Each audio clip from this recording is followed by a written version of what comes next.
Olá, sejam bem-vindos aqui ao nosso canal, Rezando com a Palavra, nosso momento de reflexão diária.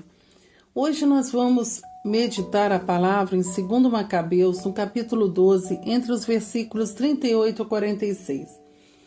Deixando um contexto claro, Judas Macabeu era um líder religioso, estava empreendendo guerras, e a gente pode dizer assim, guerras santas, porque ele invocava a Deus e pedia o auxílio divino para vencer as batalhas que ele tinha que empreender.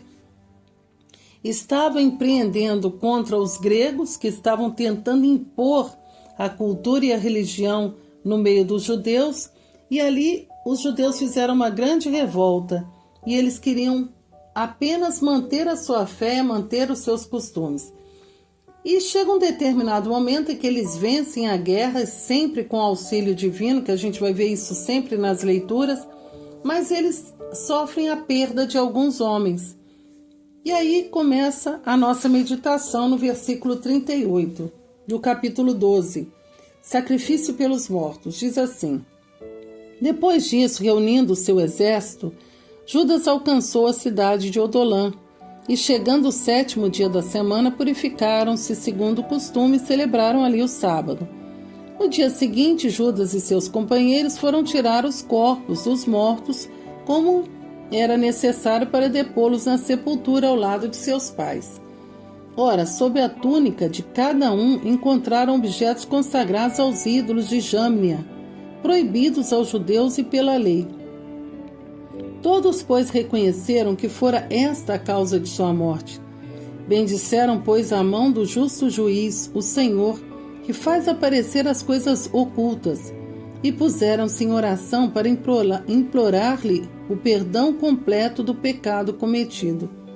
O nobre Judas falou à multidão, exortando a evitar qualquer transgressão ao ver diante dos olhos o mal que havia sucedido aos que foram mortos por causa dos pecados. Em seguida organizou-se uma coleta, enviando a Jerusalém cerca de 10.000 dracmas, para que se oferecesse um sacrifício pelos pecados. Belo e santo modo de agir decorrente da sua crença na ressurreição. Pois se ele não julgasse que os mortos ressuscitariam, teria sido vão e supérfluo rezar por eles. Mas se eles acreditavam que uma belíssima recompensa aguarda os que morrem piedosamente, era esse um bom e religioso pensamento. Eis porque ele pediu um sacrifício expiatório para que os mortos fossem livres de suas faltas. Bom, aqui a gente já pensa assim, pelo menos vai pensando, nós estamos no caminho certo. Estamos no mês de novembro, rezamos de uma maneira muito especial pelas almas do purgatório, e aqui vem mostrando para a gente, através da palavra, alguns fatos que são importantíssimos que a gente precisa refletir. Primeiro, a oração. Eles viram aquela situação, era uma situação de pecado, segundo a lei de Moisés, e aqui no Rezando com a Palavra nós fizemos uma reflexão sobre isso, Deuteronômio 18 essa semana, falando da ordem dada por Deus de não buscar outras religiões, não consultar cartomantes, não trazer amuletos, coisas consagradas a ídolos, e tudo isso eles tinham em mente. Mas por algum motivo, aqueles soldados, aqueles homens que estavam em guerra junto com eles, acabaram tendo uma fraqueza. E Judas se depara com aquela situação, e é interessante que aqui mostra que eles bendisseram, pois, a mão do justo juiz, o Senhor, que revelou, fez aparecer as coisas ocultas. Ou seja, eles podiam ter até uma certa dúvida, o que aconteceu que esses homens morreram? E ali, sem saber de nada, quando começa a mexer, descobre que eles estavam carregando ídolos de uma outra deusa, ou seja, eles morreram numa grande desobediência. Então aquele povo faz o quê? Vem o primeiro dever de caridade, eles entram em oração. A oração, ela remove montanhas. A oração faz crescer a graça de Deus no meio dos irmãos. Eles são movidos pela oração. puseram-se a implorar o perdão completo do pecado cometido, porque eram homens piedosos, eram homens que estavam no meio do povo, estavam empreendendo a mesma batalha com eles, mas tiveram momentos de fraqueza, de desobediência. Então aqueles homens começaram a primeiro se colocar em oração, depois um outro dever nobre que a palavra fala, né? O nobre Judas falou à multidão, exortando a evitar qualquer transgressão, ou seja, não falem mal deles, não critiquem, não julguem. E logo depois que ele faz isso, a palavra também diz que, além dele exortar, ele faz uma coleta.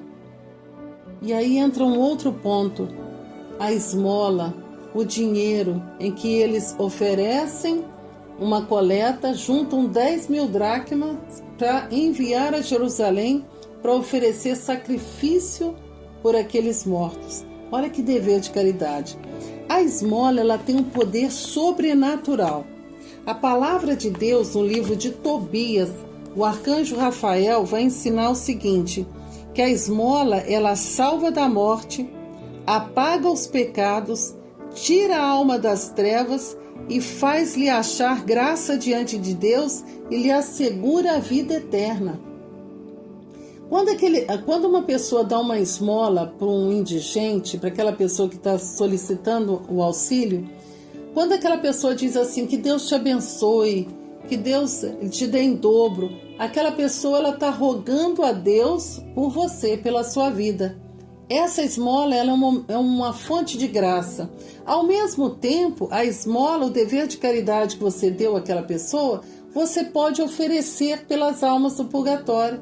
Você pode oferecer em honra ao Sagrado Coração de Jesus pelas almas do purgatório. Você pode oferecer em honra ao Imaculado Coração de Maria pelas almas do purgatório. Você pode oferecer através de São José. Ou você pode oferecer dizendo, eu quero sufragar uma determinada alma do purgatório, mas não precisa de ninguém saber.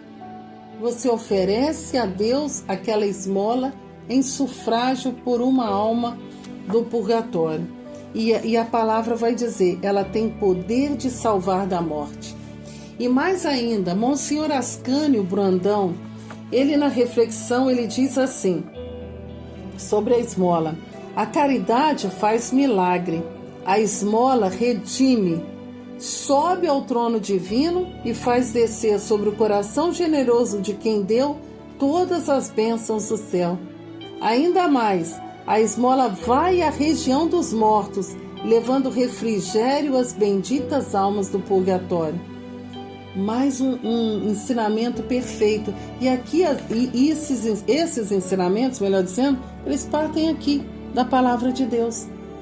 E é rezando com a palavra que a gente vai entendendo essa graça. Eles oferecem a esmola, eles oferecem a oração, porque tudo isso é sufrágio. E por excelência, eles oferecem a Santa Missa. Mas que naquele tempo não era a Santa Missa. Eles mandaram a Jerusalém oferecer holocausto, sacrifício em expiação pelos pecados. Hoje nós temos a Santa Missa, porque naquele momento Jesus ainda não tinha redimido a humanidade. Então eles estavam sob a lei de Moisés. Mas hoje nós estamos sob a ação da Santa Missa, sobre o poder de Deus, sobre a presença real de Jesus. E é interessante que São Jerônimo, ele vai dizer assim, a cada Santa Missa celebrada com devoção, saem muitas almas do purgatório, e elas não sofrem tormento algum durante a missa aplicada por elas. Olha, aqueles homens estavam ali, foram oferecidos sacrifícios por eles, feitas orações por eles, e esse é um ensinamento que a própria palavra de Deus hoje nos diz, santo e salutar, rezar pelas almas. Hoje nós temos acesso, livre acesso ao Pai para rezar, e na Santa Missa o próprio Jesus se oferece ao Pai em expiação pelos nossos pecados, mas também em expiação pelas penas daqueles que estão ali sofrendo no purgatório. Durante uma Santa Missa, muitas almas podem ser libertadas. Isso quem diz são os santos doutores da Igreja. Muitas almas podem ter seus sofrimentos aliviados diante de uma Santa Missa. É a igreja militante, padecente, triunfante em uma santa missa, onde nós rezamos ali, a igreja militante rezando, unindo os sacrifícios, unindo os nossos sofrimentos a Jesus e Jesus oferecendo ao Pai e transbordando graças. As almas libertadas do purgatório vão para Jerusalém Celeste, para a glória de Deus, e de lá elas passam a ser intercessoras por nós que somos igreja militante. Então é um grande salutar, generosa prática de caridade, rezar pelas benditas almas do purgatório. Meus irmãos, não percamos tempo. Nesse mês de novembro, não deixe de visitar o seu ente querido. Se não deu para ir no dia 2, escolhe um dia, vai, faz orações. Vai à Santa Missa, pelo menos, participa da Santa Missa, oferece a comunhão por aquela alma, oferece o Santo Terço, orações, mas vamos rezar pelas almas benditas do purgatório. O bem vem para cada um de nós. Até mesmo aqueles que sentem grande saudade de seus entes queridos, quando nós rezamos pelas benditas almas, nós também vamos sendo curados. Curados daquele sofrimento, daquela saudade. Saudade sim, tristeza não, porque como a palavra diz aqui, ele acreditava que uma belíssima recompensa aguarda os que morrem piedosamente.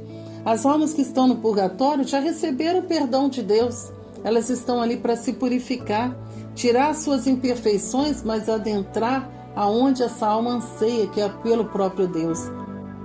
E assim somos nós. Aqui, o reino da misericórdia, onde podemos a qualquer instante procurar um sacerdote, pedir perdão das nossas quedas, dos nossos pecados. Mas como na palavra, naquele momento, aqueles homens não tiveram como falar mais nada, já tinham morrido. Então, dependeram das orações daqueles que piedosamente honravam e amavam a Deus e por isso rezaram pelos seus irmãos, pelos seus companheiros. Assim somos nós também. Tementes a Deus, com espírito de piedade, devemos ter esse grande amor de rezar pelos nossos irmãos que padecem no fogo do purgatório. Aqui no canal você vai encontrar o ofício das almas do purgatório, uma oração antiguíssima da igreja, muito eficaz também pelas almas, porque as orações elas servem como sufrágio, a esmola que nós refletimos serve como sufrágio, sobretudo o santo sacrifício da Santa Missa. Rezemos com devoção o Salmo 129, penitência e esperança. Rezemos pelas benditas almas do purgatório aqui, encerrando esse momento de reflexão, rezando com a palavra. Do fundo do abismo clamo a vós, Senhor. Senhor, ouvi minha oração. Que vossos ouvidos estejam atentos à voz de minha súplica. Se tiverdes em conta nossos pecados, Senhor, quem poderá subsistir diante de vós? Mas em vós se encontra o perdão dos pecados, para que reverentes vos sirvamos. Ponho a minha esperança no Senhor, minha alma tem confiança em sua palavra, minha alma espera pelo Senhor, mais ansiosa do que os vigias pela manhã, mais do que os vigias que aguardam a manhã. Espere, Israel, pelo Senhor, porque junto ao Senhor se acha a misericórdia. Encontra-se nele copiosa redenção, e ele mesmo há de remir Israel de todas as suas iniquidades. Amém. Esse santo salmo nós oferecemos neste momento de oração, em sufrágio, pelas benditas almas do purgatório, sobretudo os nossos parentes, amigos e benfeitores, e até mesmo pelas almas que estão abandonadas, que não tem ninguém para rezar por elas. Fique com Deus, que Deus te abençoe e que você possa perseverar na oração por todos de uma maneira especial, com esse grande e salutar dever de caridade, nessa obra de misericórdia espiritual que é rezar pelas benditas almas do purgatório. Amém. Até o próximo momento, rezando com a palavra.